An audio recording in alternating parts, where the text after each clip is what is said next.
10 dias de clamor. Dia 9. O alto clamor. Então exclamou com potente voz, dizendo: Caiu, caiu a grande Babilônia. Ela se tornou morada de demônios, refúgio de toda espécie de espírito imundo e esconderijo de todo tipo de ave imunda e detestável, pois todas as nações beberam do vinho do furor da sua prostituição. Com ela se prostituíram os reis da terra. Também os mercadores da terra se enriqueceram à custa da sua luxúria. Ouvi outra voz do céu dizendo: Saiam dela, povo meu, para que vocês não sejam cúmplices em seus pecados e para que seus flagelos não caiam sobre vocês. Apocalipse 18, 2-4. Você já ouviu falar em alto clamor? Sabe o que isso significa? Alto clamor é a expressão usada para descrever uma profecia mencionada no livro do Apocalipse.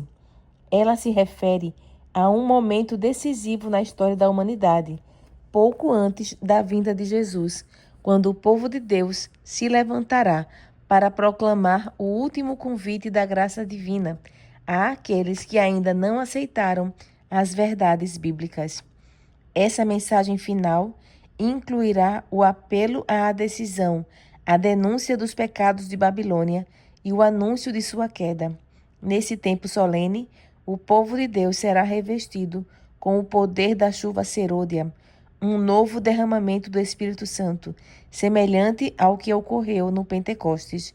Por meio dessa proclamação, realizada com a plenitude do Espírito Santo, muitos se converterão e pessoas sinceras de diferentes religiões se unirão ao povo remanescente. Motivos de oração. 1. Para que a última mensagem alcance o mundo inteiro. 2. Para que nada me impeça de receber o poder do Espírito Santo e proclamar o alto clamor. Momento de refletir. O que você pode fazer para se preparar para a chuva serôdia? Tempo de orar. Escreva uma oração dizendo a Deus que você quer estar disponível para participar do alto clamor. Palavra revelada. Filhos de Sião, alegrem-se e exultem no Senhor, seu Deus, porque Ele lhes dará as chuvas em justa medida, fará descer como no passado as primeiras e as últimas chuvas. Joel 2:23. E acontecerá depois disso que derramarei o meu espírito sobre toda a humanidade. Os filhos e as filhas de vocês profetizarão, os seus velhos sonharão e os seus jovens terão visões. Até sobre os servos e sobre as servas derramarei o meu espírito naqueles dias. Joel 2:28-29. Conheçamos e prossigamos em conhecer o Senhor. Como o amanhecer, a sua vinda é certa. Ele descerá sobre nós como chuva fora de época que rega a terra. Oséias 6:3. Testemunho inspirado. Enquanto a obra de salvação está se encerrando, tribulações virão sobre a terra, e as nações ficarão iradas, embora contidas para não impedir a obra do terceiro anjo. Nesse tempo, a chuva serôdia, ou o refrigério pela presença do Senhor, virá para dar poder à grande voz do terceiro anjo e preparar os santos para estarem de pé no período em que as 7 últimas pragas serão derramadas.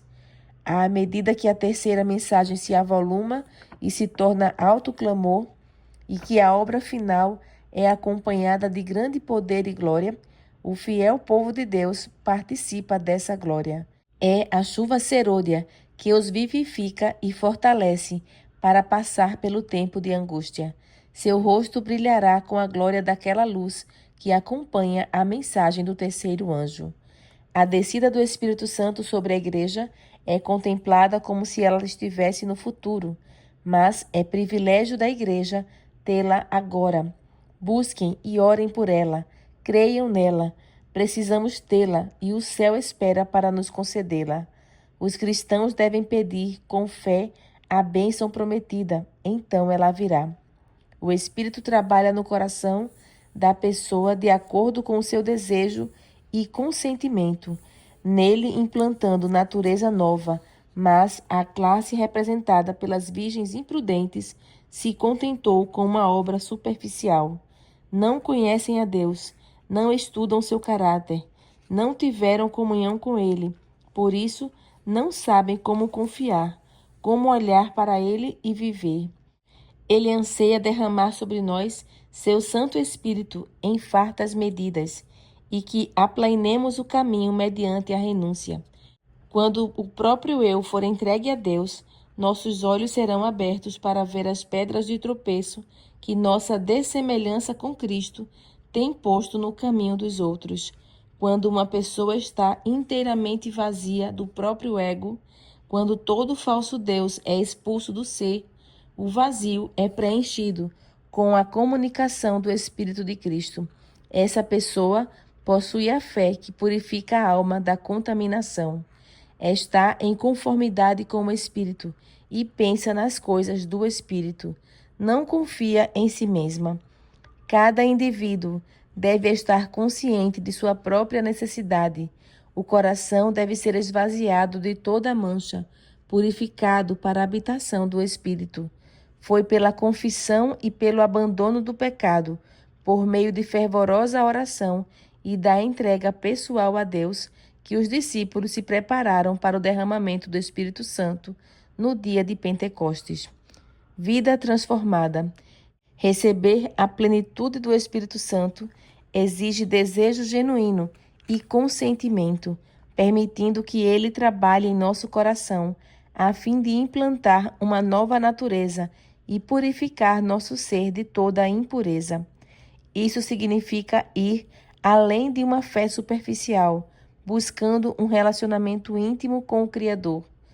Com esse poder, somos impulsionados a compartilhar verdades eternas e mensagens de esperança com urgência e clareza sem precedentes.